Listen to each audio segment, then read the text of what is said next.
Good evening to all of you. आज हम start करेंगे हमारा चैप्टर नंबर 11 ऑर्गेनिक केमिस्ट्री का। ये सेकंड चैप्टर है। इसमें फिर आपको सेकंड टाइप का फंक्शनल ग्रुप जो है वो डिस्कस करना है। चैप्टर नंबर 11 नाम है अल्कोहल, फिनॉल्स एंड ईथर्स। तो बेसिकली आपको यहाँ पे तीन तरह के ऑर्गेनिक कंपाउंड पढ़ेंगे। आप पढ़ोगे अल्कोहल, फिर आप पढ़ोगे फिनॉल्स, और तीसरे जो होंगे वो होंगे हमारे ईथर्स। अगर मैं आपको सीबीएसई पॉइंट ऑफ व्यू से बताऊं तो अल्कोहल और फिनॉल जो है वो बहुत इंपॉर्टेंट है। ईथर्स में से मुश्किल से कभी कभी कोई क्वेश्चन आता है। एक रिएक्शन आपने लास्ट चैप्टर में पढ़ी थी, रिएक्शन सिंथेसिस, उसी को थोड़ा ब्रॉड करके थोड़ा एक्सप्लेन करके यहाँ पे बताया हुआ है, और बेसिकली उसमें से क्वेश्चन कभी कभी आ जाते हैं। Otherwise most of the time जो हमारा क्वेश्चन आता है वो कहाँ से आता है? अल्कोहल और फिनॉल से। लेकिन अगर फिर आप प्लस वन प्लस टू के बाद कंपटीशन की तैयारी वगैरह करते हो, उसमें फिर आपको ईथर्स जो है वो डिटेल में करवाए जाते हैं, क्योंकि सीबीएसई के चक्कर में आप ईथर को कहीं ना कहीं नेग्लेक्ट कर देते हैं, इग्नोर कर देते हैं, और कंपटीशन वाले जो एग्जाम्स होते हैं उसी बात का फायदा उठाते हैं। उनको ये लगता है कि बच्चों ने अल्कोहल फिनॉल तो जोर लगा के किया होगा, ईथर नहीं पढ़ा होगा क्योंकि इतना इंपॉर्टेंट नहीं है। तो ईथर्स में से फिर 4-5 क्वेश्चन आ जाते हैं, और अल्कोहल फिनॉल में से कोई एक आधा क्वेश्चन नहीं आता है कभी कभी।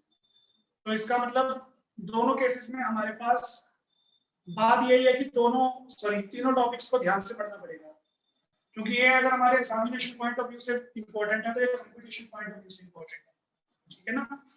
तो ये हमारे पास हमारा केस है। तीनों के तीनों ग्रुप्स को हम इकट्ठा क्यों पढ़ रहे हैं इस चैप्टर में?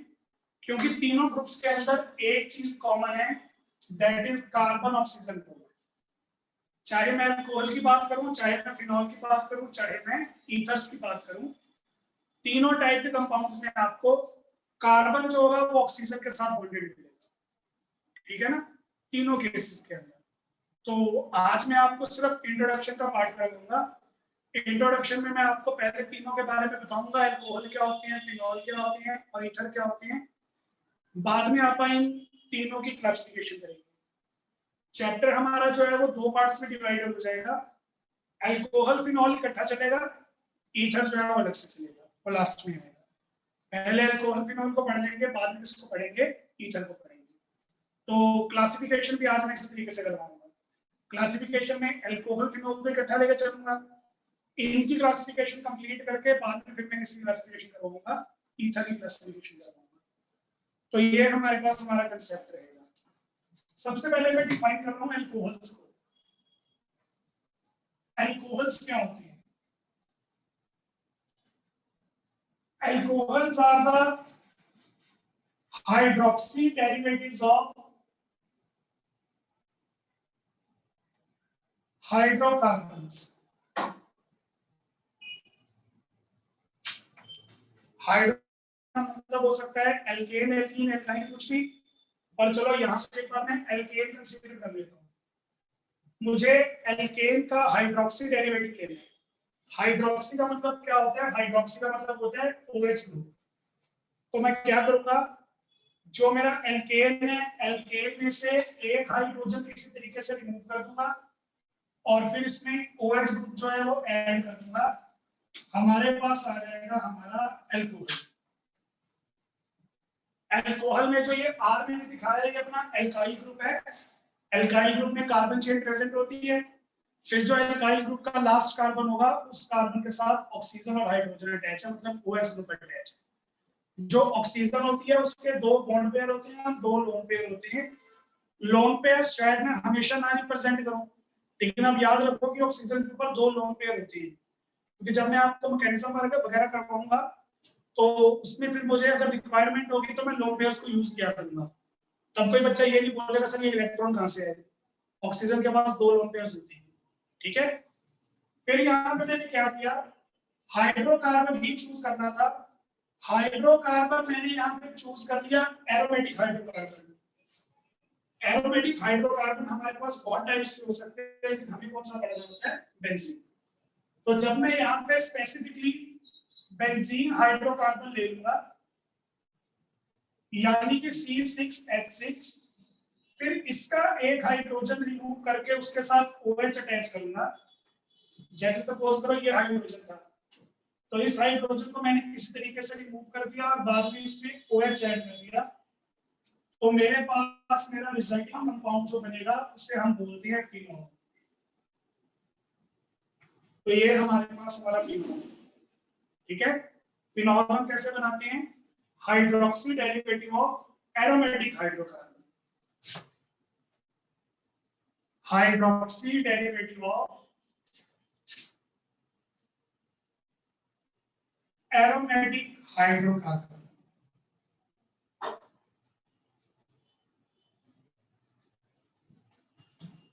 ठीक है जी। तो अल्कोहल और फिनॉल मैंने बनाए। अल्कोहल और फिनॉल जो है वो दोनों के दोनों हाइड्रोक्सी डेरिवेटिव्स हैं हाइड्रोकार्बन्स के। वो हाइड्रोकार्बन आपकी एलिफेटिक भी हो सकती है और वो हाइड्रोकार्बन आपकी एरोमेटिक भी हो सकती है। तो ये हमारे पास हमारे 2 पॉइंट्स आ गए क्लासिफिकेशन के। लेकिन अगर मैं यहाँ पे बात करता हूँ, इसका पूरा ये बनेगा -H + OH, ठीक है। एक माइनस करो, कितने रह गए H? 5। ये उसके साथ जब OH आके अटैच हो गया, माइनस कैसे बनाया? छोटा बना देते हैं, ठीक है। तो ये अपने पास अपनी फिनॉल्स की रिप्रेजेंटेशन होगी। अब आ जाती है इंपॉर्टेंट डेफिनेशन, और वो इंपॉर्टेंट डेफिनेशन है हमारी ईथर्स की। अब इस डेफिनेशन को मैंने इंपॉर्टेंट क्यों बोला? क्योंकि आप फ्लो में काम करते हैं, आप बोलते हैं ये भी हाइड्रोकार्बन्स के डेरिवेटिव, ये भी हाइड्रोकार्बन्स के डेरिवेटिव, तो ये भी हाइड्रोकार्बन्स के डेरिवेटिव। ऐसा नहीं, ये दोनों है हमारे हाइड्रोकार्बन्स के डेरिवेटिव। हमने ये डेरिवेटिव बनाए कैसे? हाइड्रोकार्बन्स में से हाइड्रोजन को रिमूव कर दिया और OH को ऐड कर दिया। ईथर्स जो होते हैं हमारे, वो हाइड्रोकार्बन के डेरिवेटिव नहीं है, वो अल्कोहल और फिनॉल के डेरिवेटिव्स हैं। जो ईथर्स है वो किससे बनते हैं? अल्कोहल या फिनॉल से बनते हैं, हाइड्रोकार्बन से नहीं बनते। मेरे पास एलिफेटिक अल्कोहल था, इस एलिफेटिक अल्कोहल में से मैंने हाइड्रोजन रिमूव कर दिया, और हाइड्रोजन रिमूव करने के बाद मैं क्या करूंगा? एल्काइल ग्रुप ऐड करूंगा। एल्काइल ग्रुप का मतलब है अनदर कार्बन चेन, ठीक है जी। तो यहाँ पे हाइड्रोजन हटा के एक और कार्बन चेन लगा दूंगा, बन जाएगा ईथर। ईथर के अंदर ऑक्सीजन के अराउंड दोनों कार्बन चेन ही प्रेजेंट होगी। अल्कोहल फिनॉल में तो ऐसा नहीं था, ऑक्सीजन के अराउंड एक थी कार्बन चेन और दूसरी साइड था हाइड्रोजन। लेकिन ईथर्स में क्या होता है? दोनों साइड पे कार्बन चेन प्रेजेंट होती है। मैं ये नहीं कह रहा दोनों साइड पे एलिफेटिक होगी या दोनों साइड पे एरोमेटिक होगी, any possibility can be there. तो अगर मैं सारी पॉसिबिलिटीज को कंसीडर करूं तो यहाँ पे 4 केस बनते हैं। पहला केस तो मैंने दिखाई दिया, दूसरा केस क्या बनेगा? अल्कोहल के साथ एरोमेटिक ग्रुप मैंने कंबाइन कर दिया, एरोमेटिक ग्रुप कंबाइन कर दिया, अभी भी दोनों साइड कार्बन चेन है, ये भी ईथर है। तीसरा केस क्या हो सकता है? अल्कोहल के साथ 2 केस शुरू कर दिए, अब फिनॉल के साथ भी बाकी के दोनों केस शो कर दूंगा। फिनॉल के साथ कैसे शो करूंगा? फिनॉल है हमारा C6H5OH, हाइड्रोजन हटाया, कार्बन चेन लगाई, C6H5OR, दोनों साइड में कार्बन चेन, और लास्ट केस क्या बनेगा? दोनों साइड पे बेंजीन, दोनों साइड पे। उसके मोबाइल में देख लेना, ठीक है ना, नीचे वाला ना दिखे तो हमारे पास लास्ट में क्या आ गया? C6H5OH -H प्लस C6H5, चलो एरोमेटिक लिख देता हूं, प्लस एरोमेटिक ग्रुप क्या बन जाएगा? ईथर बन जाएगा।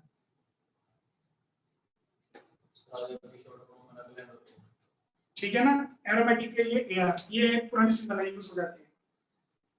तो ये हमारे पास हमारी 3 डेफिनेशन है।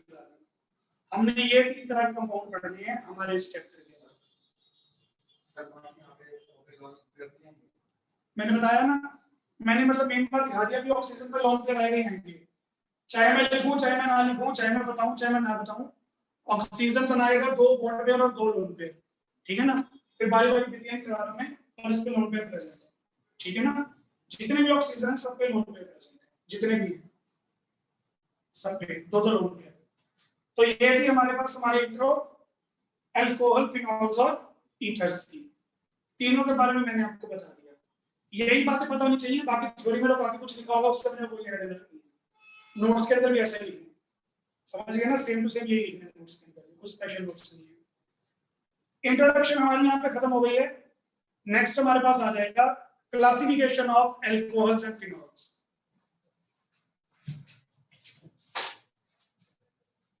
ईथर मैंने इंक्लूड नहीं किया, उनकी अलग क्लास बनेगी, तो मैंने बताया कि वो अलग कैटेगरी में। Classification of alcohols and phenols.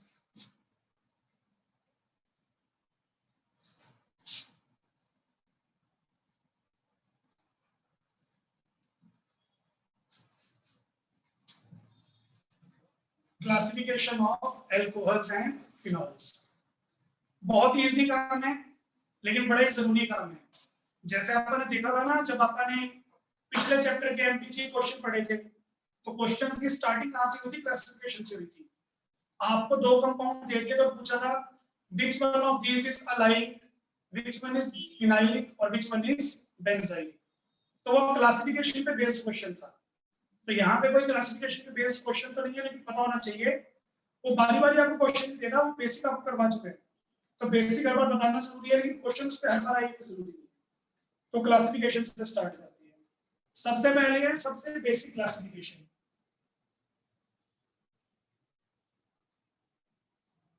जो हमारी बेसिक क्लासिफिकेशन है, उसके अकॉर्डिंग हम एल्कोहल्स और फिनॉल्स को 2 पार्ट्स में डिवाइड करते हैं, एलिफेटिक एल्कोहल्स और aromatic alcohols. First one is aliphatic alcohols, जिसमें हमारा एल्कोहल जो होता है वो ओपन चेन वाले कंपाउंड से जुड़ा होगा। जैसे मैं आपको एग्जांपल देता हूं, एलिफेटिक एल्कोहल, ये भी एलिफेटिक एल्कोहल,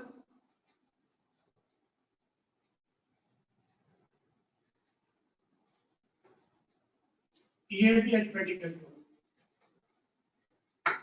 सब में मैंने ओपन चेन का यूज किया, ठीक है। सिंगल या डबल बॉन्ड मैटर नहीं करता, स्ट्रेट या ब्रांच चेन मैटर नहीं करती। ओपन चेन है, एलिफेटिक चेन है, उसके साथ जब मैं OH लगा दूंगा तो इसके एग्जांपल्स हो जाएंगे एलिफेटिक एल्कोहल्स के एग्जांपल हो जाएंगे। समझ में आ गया? सेकंड क्लासिफिकेशन हमारे पास कौन सी है? Aromatic alcohols.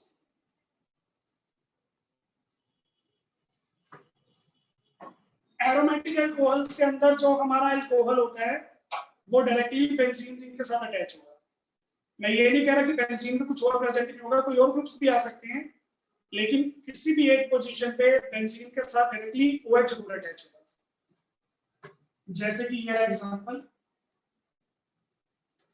6 पोजीशन इक्विवेलेंट होती है, कई मर्जी लगा दो। सबसे सिंपल एग्जांपल फिनॉल,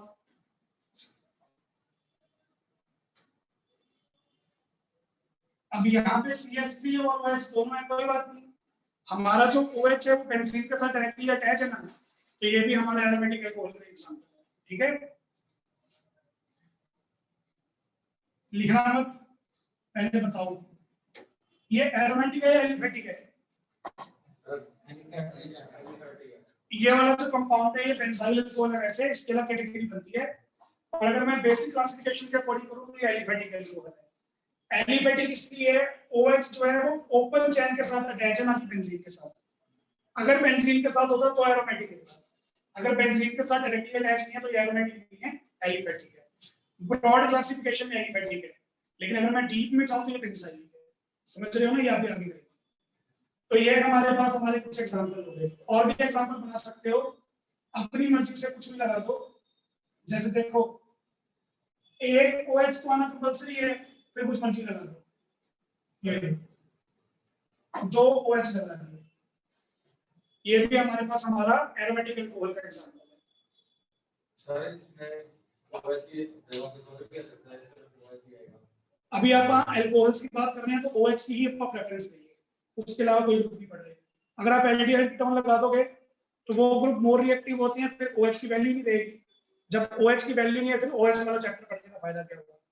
मतलब जब आप एल्कोहल पढ़ रहे हो ना तो आप प्रिंसिपल ग्रुप एल्कोहल पे रखो, बाकी जितने भी ग्रुप आप अटैच कर रहे हो उससे लेस रिएक्टिव वाले, मोर रिएक्टिव वाले ना, तो ये अच्छा रहेगा। ठीक है, अगला चैप्टर आएगा ना उसमें मोर रिएक्टिव लगाएंगे, कोई दिक्कत नहीं है। तो ये हमारे पास हमारी बेसिक क्लासिफिकेशन हो गई। बेसिक क्लासिफिकेशन के अकॉर्डिंग अल्कोहल हमारे दो टाइप के होते हैं, एलिफेटिक और एरोमेटिक। इसमें मैंने एक नई चीज कर दी, मैंने यहाँ पे टोटल 6 एग्जांपल शो किए इन दोनों को मिला के। 6 में से 5 एग्जांपल्स ऐसे हैं जिनमें मैंने एक OH लगाया, लेकिन लास्ट का जो एग्जांपल था उसमें कितने OH लगाए? 2। तो फिर किसी बच्चे ने बोला कि सर एक क्लासिफिकेशन ये भी तो बन सकती है कि हमारे गिवन कार्बन चेन में कितने OH ग्रुप हैं। तो सेकंड क्लासिफिकेशन हमारी इसी पे बेस्ड है। Second classification is the on the basis of number of OH groups present in a molecule.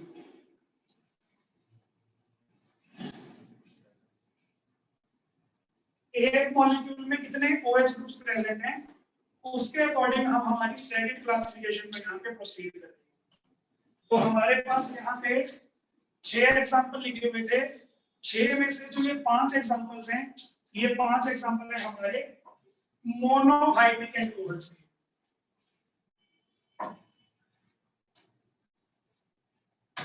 Monohydric alcohol कौन सी होती है? जिनमें एक OH ग्रुप होता है। ठीक है ना, एग्जांपल दोबारा लिखने की जरूरत नहीं है, आप समझ जाओगे। ये सारे मोनोहाइड्रिक थे, इसको छोड़ के इसमें 2 थे ना, तो जो मैंने आपको पहले वाले 5 एग्जांपल बताए थे, ये पांचों के पांचों किसके एग्जांपल हैं? मोनोहाइड्रिक के। तो जिस कंपाउंड में या जिस मॉलिक्यूल में एक ही OH आ रहा होता है उसे हम बोलते हैं मोनोहाइड्रिक एल्कोहल। फिर जिसमें 2 आ रहे होते हैं डाइहाइड्रिक एल्कोहल, जिसमें 3 आएंगे ट्राइहाइड्रिक एल्कोहल। अब इतने सारे नाम को याद रखेगा, तो अगर 3 से ज्यादा आ गए तो पॉलीहाइड्रिक एल्कोहल्स। हाइड्रोक्सी के लिए हाइड्रिक वर्ड आया, OH ग्रुप के लिए और कुछ नहीं। ठीक है, पॉलीहाइड्रिक एल्कोहल। डाइहाइड्रिक में होते हैं 2 OH ग्रुप, जैसे है हमारा इथेन 1,2-डायोल, ये इसे इथाइल ग्लाइकोल भी बोल देते हैं। तो ये हमारा सबसे बेसिक एग्जांपल है। ठीक है ना, एक और कोई एग्जांपल याद है क्या डाइयोल का? मतलब डाइहाइड्रिक का कोई और एग्जांपल याद है? बताया था मैंने। ये इसको छोड़ के अभी जो लिखा था उसको भी छोड़ के, वो तो भी बताया ही था ना, बेंजीन वाला जो था tartaric acid, meso tartaric acid, उसमें 2 तो कार्बोक्सिलिक ग्रुप थे, उसके नीचे जो 2 कार्बन थे, दोनों कार्बन पे एक हाइड्रोजन और दूसरा OH, तो उस पूरी चेन में 2 OH आ रहे थे, वो भी डाइहाइड्रिक का एग्जांपल है। समझ रहे हो ना?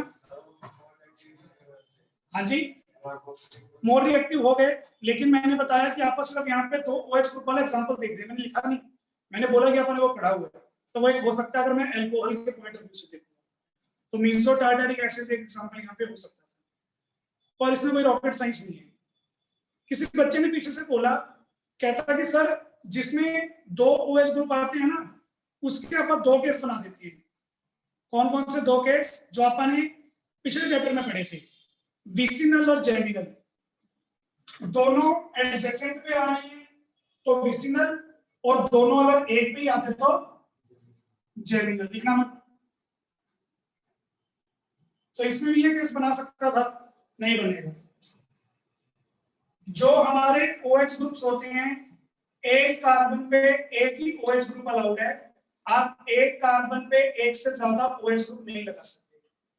OH ग्रुप जो होते हैं वो बड़े साइज के मॉलिक्यूल होते हैं, बड़े साइज के ग्रुप्स होते हैं, तो अगर आप एक कार्बन पे 2 OH लगा दोगे या 2 से ज्यादा लगा दोगे तो इनमें आपस में रिपल्शंस होती हैं, रिपल्शंस होने की वजह से मॉलिक्यूल हमारा हाईली अनस्टेबल हो जाता है और टूट जाता है। तो एक कार्बन पे एक OH, ठीक है ना, जैसे वो आजकल मोदी बोल रहे हैं ना, एक फैमिली एक राशन कार्ड, तो फैमिली आईडी बना रहे हैं आजकल, तो बस वही वाला केस है, ठीक है ना। हमने केमिस्ट्री में पहले पढ़ लिया था, मोदी को लगाई है, तो और कुछ नहीं। तो ये हमारे पास हमारा केस हो गया, ठीक है जी।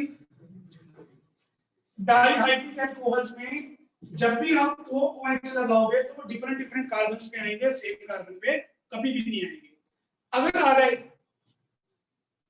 तो आपने क्या करना है, हमेशा पानी का मॉलिक्यूल एलिमिनेट करना है, हमेशा पानी का मॉलिक्यूल एलिमिनेट होता है।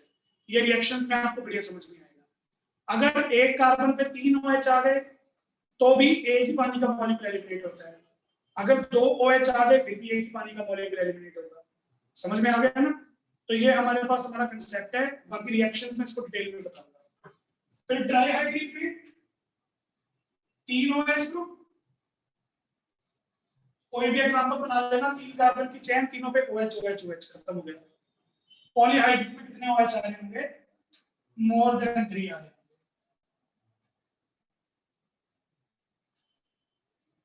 तो ये हमारे पास हमारी सेकंड क्लासिफिकेशन थी, on the basis of number of OH groups present in A molecule. तो इसमें कोई डाउट है तो बताओ। कार्बन पे ऑक्सीजन तो 2 से ज्यादा आ सकते हैं, बिल्कुल ला सकते हैं। कार्बोक्सिलिक एसिड, मैंने OH ग्रुप की बात की, यही होगा। अगर एक कार्बन पे 2 OH आ रहे हैं फिर वो बन जाता है कार्बोनिल ग्रुप, एल्डिहाइड कीटोन। और अगर एक कार्बन पे 3 OH आ रहे हैं, पानी का मॉलिक्यूल तो फिर भी एलिमिनेट होगा, फिर वो बन जाता है कार्बोक्सिलिक एसिड। तो ग्रुप अलग अलग बन जाती है, वो मैंने बताया, रिएक्शन में बढ़िया समझ में आएगा, पर होगा एक ही पानी का मॉलिक्यूल। सेकंड क्लासिफिकेशन क्लियर है, दो क्लासिफिकेशन हमने कर ली।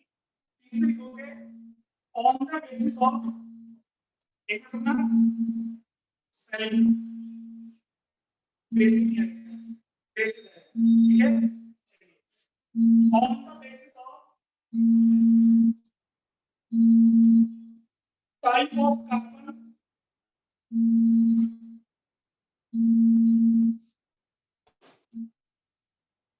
on the basis of type of carbon attached with OH group, on the basis of sir आवाज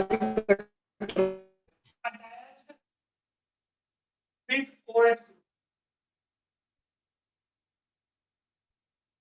तो कार्बन की टाइप कौन सी होती है, कार्बन की हाइब्रिडाइजेशन।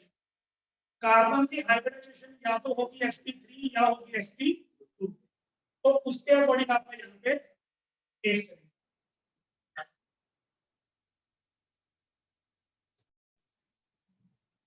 तो थर्ड क्लासिफिकेशन है हमारे pass on the basis of type of carbon attached with the OH group. तो यहाँ पे मैं पहले कंसीडर कर रहा हूँ कि मेरा sp3 हाइब्रिडाइज्ड कार्बन जो है वो OH के साथ अटैच है। कार्बन कौन सा होगा, sp3, मतलब कार्बन जो है वो चारों के चारों सिंगल बॉन्ड बना रहा होगा। इसके अकॉर्डिंग हमारे पास क्या क्लासिफिकेशन है, पहली क्लासिफिकेशन है primary, secondary and tertiary alcohols.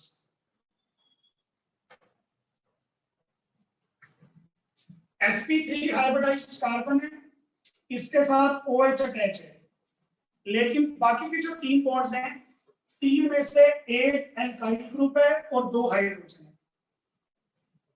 कहने का मतलब आपको वो कार्बन चेक करना है जिस कार्बन के साथ OH अटैच है।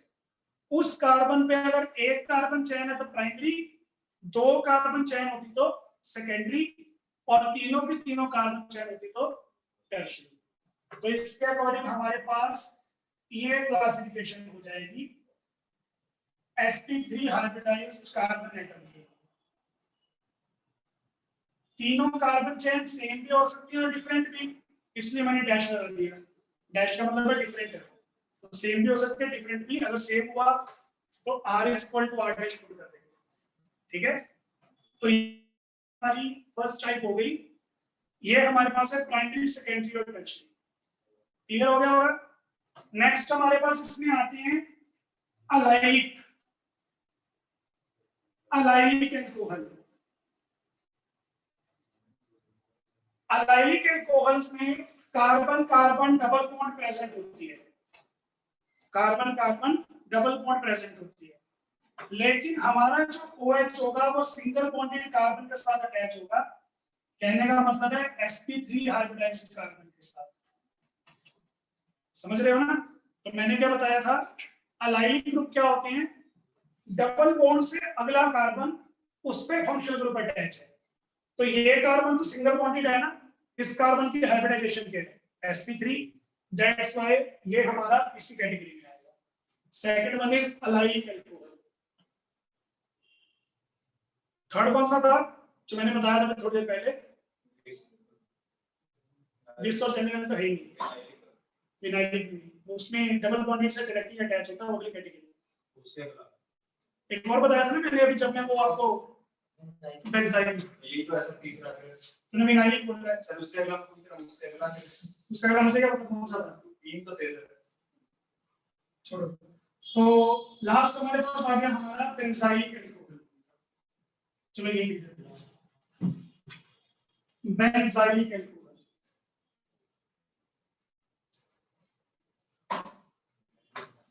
अब बेंजाइलिक अल्कोहल में बेंजीन है, बेंजीन के 6 के 6 कार्बन sp2 हाइब्रिडाइज्ड है, लेकिन अपन उस पे OH नहीं लगा रहे, अपन उसके आगे कार्बन लिया हुआ है जो कि सिंगल बॉन्डेड है, यानी कि sp3 हाइब्रिडाइज्ड है, उसके साथ OH ग्रुप अटैच है। और जब आप मुझे परसों टेस्ट दे रहे थे उसके बाद मैंने बताया था टेस्ट, इनके ऊपर जो कार्बन है उस कार्बन पे अगर एक सब्स्टिट्यूएंट होगा तो बेंजाइल, 2 सब्स्टिट्यूएंट होंगे तो बेंजल, 3 सब्स्टिट्यूएंट होंगे तो बेंजो। तो ये हमारे पास हमारा केस होता है, ठीक है ना? तो यहाँ पे हमारे पास बेंजाइलिक एल्कोहल का केस आ गया। अब देखो ये वैसे ही है, आउट ऑफ सिलेबस, इसका नाम क्या होता है?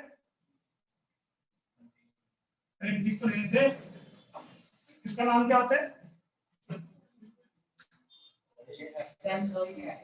बेंजोइक एसिड, ठीक है ना?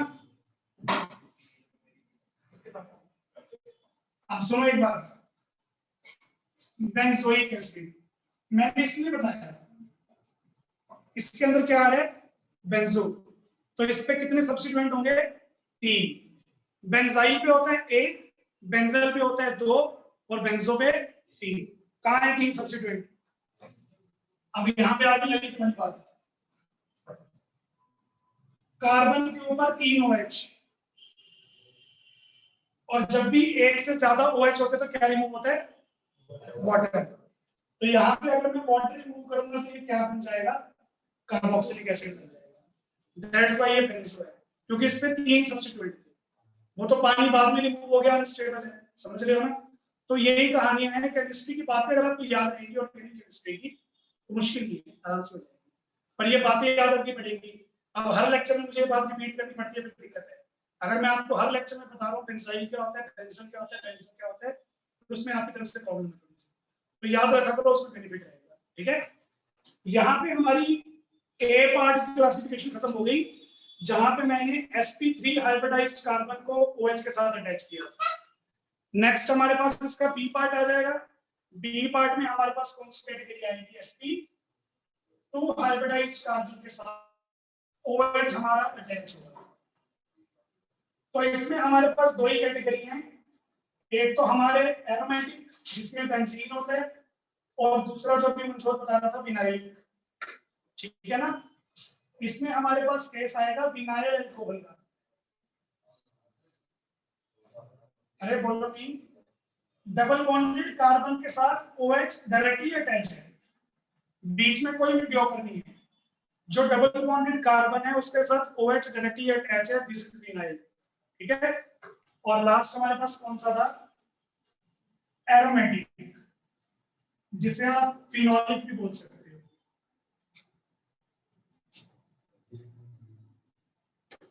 इसमें बेंजीन के साथ OH जो होता है वो डायरेक्टली अटैच होता है, साथ आप कोई भी ग्रुप वगैरह लगा सकते हो।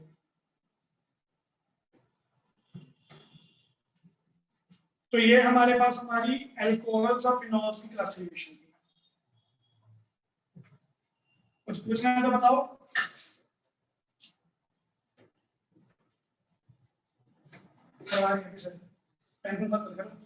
सर इसमें VC नॉट उसमें क्यों नहीं आया SP3 में? क्योंकि sp3 हाइब्रिडाइज्ड कार्बन चाहिए था जो सिंगल बॉन्ड बनाता है। ये कार्बन कौन सी बॉन्ड बना रहा है? तो ये sp2 है, इसलिए अलग कैटेगरी है। ठीक है, एक लास्ट में ईथर वाली रहेगी, वो लंबी नहीं, उसमें 2 ही पॉइंट है, इसलिए वो करवा दूं। क्लासिफिकेशन खत्म हो जाएगी, आज का लेक्चर खत्म हो जाएगा। ठीक है, तो ये थी हमारी classification of alcohols and phenols. Next topic आ गया classification of ethers.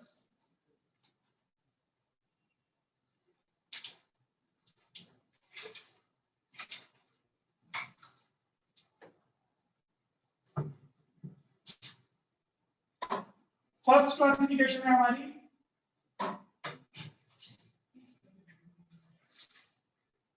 Type of hydrocarbon.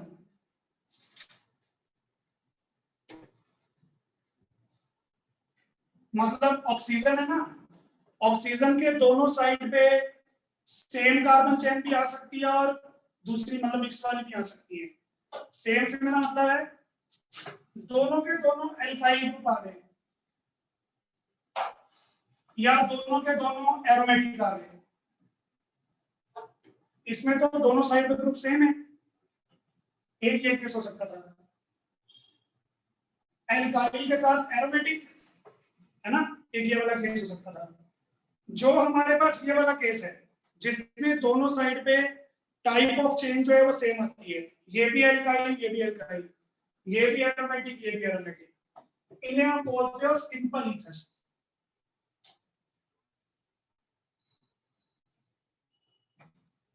जिसमें दोनों साइड कार्बन चेन का नेचर सेम होता है, या तो दोनों साइड एल्काइल होगी या दोनों साइड एरोमेटिक। लेकिन अगर ये वाला केस आ जाए, एक साइड एल्काइल और एक साइड एरोमेटिक है, इसे फिर आप बोलते हो मिक्स्ड ईथर।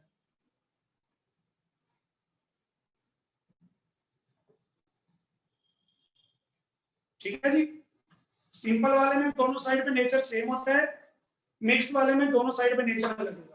अगर एक एलिफेटिक होगी तो दूसरी एरोमेटिक होगी। समझ में आ गया? अब इसके अंदर एक लास्ट चीज आ गई है, सिमेट्रिकल एंड अनसिमेट्रिकल। सिमेट्रिकल में ऑक्सीजन के अराउंड जो दोनों कार्बन चेन होती है ना, वो दोनों सेम होती है। अगर यहाँ पे 2 कार्बन की चेन है तो यहाँ पे भी 2 कार्बन की चेन होती है, दैट इज सिमेट्रिकल। चाहे लेफ्ट देखो चाहे राइट देखो सेम है।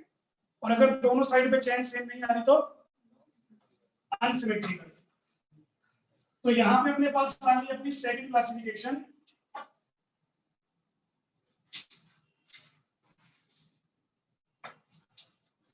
सिमेट्रिकल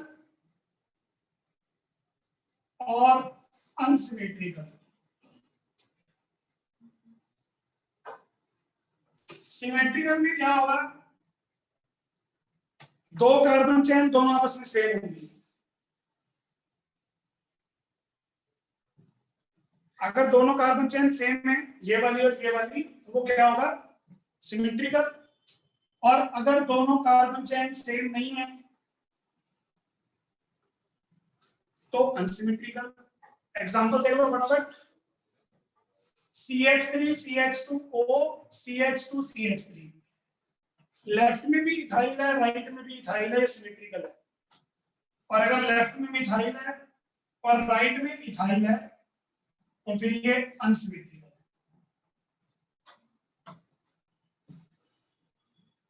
ठीक है जी, ये थी हमारी ईथर की क्लासिफिकेशन।